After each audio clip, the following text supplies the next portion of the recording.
ஏங்க எங்கேயுமே போகாம ஒரு வாரமா சோர்ந்து போய் உட்கார்ந்துட்டு இருக்கீங்க? நம்ம தொழில் லாஸ் ஆனதுல இருந்து எங்க போனாலும் எல்லாம் கிண்டலா பேசுறாங்கடா. முள்ளு மாதிரி குத்துதுடா. நீங்க என்ன குடிச்சிட்டு அழிச்சீங்களா, இல்ல ரம்மியாடி அழிச்சீங்களா, இல்ல தப்பா போய் தான் அழிச்சீங்களா? இல்லையே, நீங்க நம்பின உங்க நண்பரை ஏமாத்திட்டாரு, தொழில லாஸ் ஆயிருச்சு, அதுல கொஞ்சம் நமக்கு கடன் ஆயிருச்சு, அவ்வளவுதானே?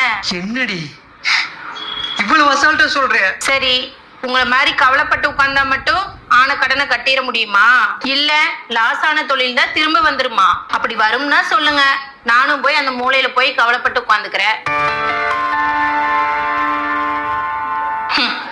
எவ்வளவு நாள் ஆனாலும் பிரச்சனைங்கிற முடிச்ச நாம தாங்க அவுத்தாகணும். சோர்ந்து உட்கார்ந்து இருக்கிறது இதுக்கான சொல்யூஷன் இல்லைங்க.